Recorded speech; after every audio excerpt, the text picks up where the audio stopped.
Alright, my name is Matt Carver, and today I will be doing a presentation over the company of Nike. And just to give you a brief background, Nike was incorporated in 1968. The University of Oregon's track and field coach Bill Bowerman and his star runner Phil Knight came together and wanted to design better athletic shoes for the athletes at that point in time. It is headquartered in Washington County, Oregon. Nike is many things: a product designer, a consumer goods manufacturer, a brand communicator, a leader in corporate responsibility, and a portfolio of authentic footwear, apparel, and equipment brands. In each business, Nike focuses on one thing, and that's innovation. Nike's principal business activity is the design, development, and worldwide marketing of high-quality footwear, apparel, and equipment, and also accessory products. Nike is the largest seller of authentic athletic footwear and athletic apparel in the world. The company sells its products to retailers, including stores like Foot Locker, just some of the stores you see in local malls and at boardwalks and stuff like that. Virtually all footwear and apparel products are manufactured outside of the United States, while equipment products are both produced in the United States and abroad. Competition and ownership. Nike has global corporate leadership, which involves corporate managers. The managers' offices are also located at the headquarters in Oregon. They decide for the global corporate structure for Nike. For example, the Global Sports Marketing Groups releases new athletic shoe marketing campaigns for worldwide marketing. Through this feature of Nike's organizational structure, decisions are easily implemented throughout the company. Nike has a matrix organizational structure that has aspects of a hierarchical and product-based structure. To support the immense valuation of the Nike brand, teams are divided based on products and must report to project managers. Global corporational leadership, regional headquarters, regional matrix structure, and subsidiaries. The concept for Nike's production is to continually seek to innovate, design, and develop products to improve athletic performance. And as an athlete, we got to appreciate that from Nike. I mean, I understand coming from a guy that only wears Adidas. I'm a big Nike guy as well. I would say one of the main competitions that they have is Adidas, but as I've been researching, I've seen that Under Armour is making their way as one of the other competitions that they have, simply because Nike focuses on basketball apparel and equipment. I think 15% of Nike is about basketball equipment, and nowadays girls are looking to buy athletic apparel, and Under Armour does a great job of producing athletic apparel for women, and Nike doesn't do such a great job on it. But however, its overriding desire for Nike is to design products with true performance, innovation, and technology benefits, which help the athletes perform better. How Nike operates. Nike's philosophy has the power to influence, inspire, and challenge employees on a daily basis. Nike's cooperation global strategy for human resources is to help unleash this potential across every area of their business by enabling leaders to make great decisions that in turn enable Nike's business to grow. Their HR function supports growth goals as partners to their leaders to ensure they involve the organization to support all of their brands, ensure operational and functional excellence, and plan the size and cost of their global workforce. Nike is in the top 30% of similar sized companies in its ability to retain quality employees. 51% of employees would not leave Nike if they were offered a job for more money, while 74% are excited to go to work each day at Nike. Now, some of the key industry trends. The company, what I read, likes to think of itself as a growth company, which is a strong message about its attitude and its intention. If Nike can live by that motto and continue with the momentum, I'm sure its investors will surely be pleased. The company had a market capitalization of $243.9 billion as of June 2021. 2020 ended with $37.4 billion in revenue. However, that was a 4% decrease from the previous year, which the company was going through the COVID-19 pandemic. And I believe that all companies went through a crisis when COVID hit.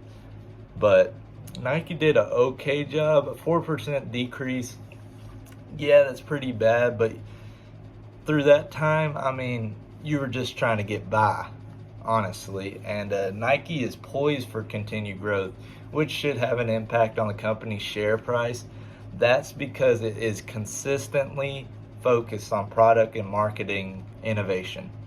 The company remains committed to upgrading its digital footprint through its Nike Direct business. Like I said earlier, they do a great job of staying on track of their website, their main site, of the HR practices.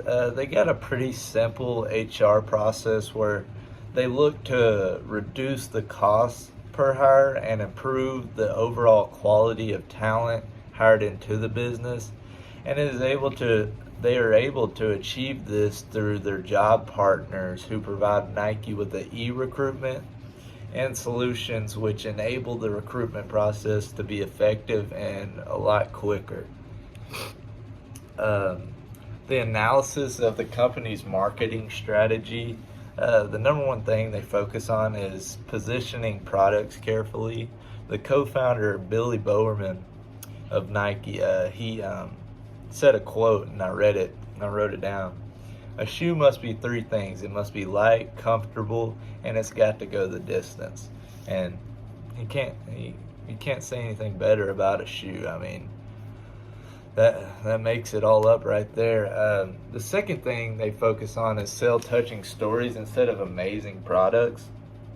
It creates a sense of belonging, and they're being different in all aspects, and they're completing a mission. The third part of their strategy has to do with employing the power of social media marketing.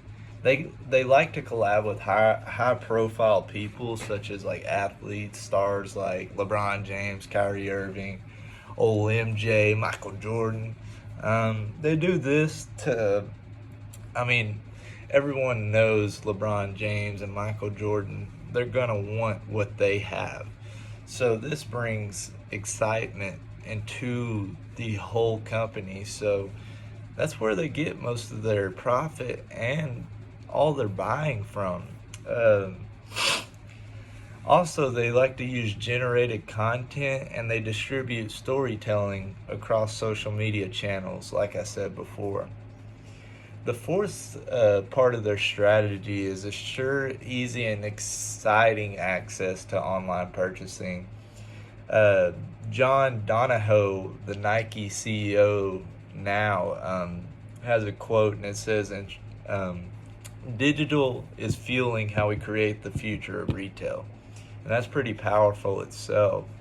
They like to do bold branded website designs, like I said earlier, and smart product recommendations. So basically, I mean, I'm sure you know what smart product recommendation is, but I think what they have is a log of kind of what you go through on the app or on the website. So if you're looking up basketball shoes, it's going to give you smart recommendations of all the shoes that they think would be best for you. And that's pretty easy and accessible if you ask me. Here, let me go down real quick.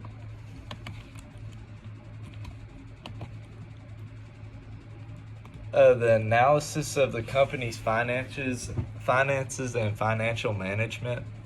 Financial management involves acute planning, good control of finances, and appropriate decision making.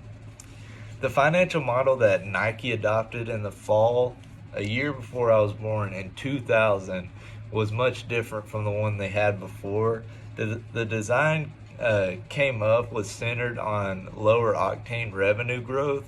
Revenue shot to 40% from 5% in earlier years, or 40% to 15% from earlier years in the Nike company. Nike has achieved substantial financial growth because it is excellent management of working capital and its culture of leveraging all of its assets. Nike has also improved its operations and retail investments. They raised their dividends and spent $420 million in stock purchase last year alone. This has raised their cash flow by a great margin. Some of the key findings and conclusions that I had of Nike. Nike is a great company, obviously, but they also have their flaws as well. For one, the customers are beginning to realize how outrageously the prices are for the apparel compared to some of the competition. This is causing the stores to also falter as well. And I read up on Foot Locker was taking notice of this.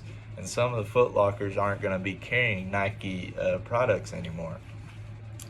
Maybe marking prices down or everyday clothes and footwear would be necessary for Nike, and they would benefit in multiple ways. They would get more buyers. I mean, that right there would help out a lot.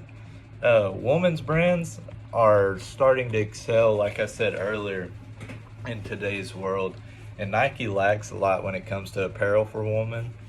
Getting broader ideas and more information on how to compete with companies like Lululemon and Under Armour would help them so much. And also, like I said, basketball trends are slowly spiraling down nowadays.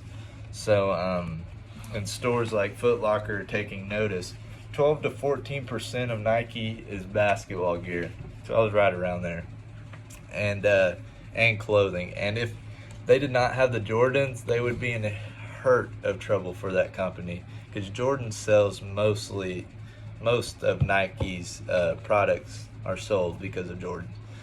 Nike has been the hottest sneaker company since I have been alive, and I want to continue to see them strive and grow, but they will have to adjust to a few of these factors if they want to continue to have the success that they were shown in 2000. And that's about all I have. Thank you for watching. Hope you have a great day.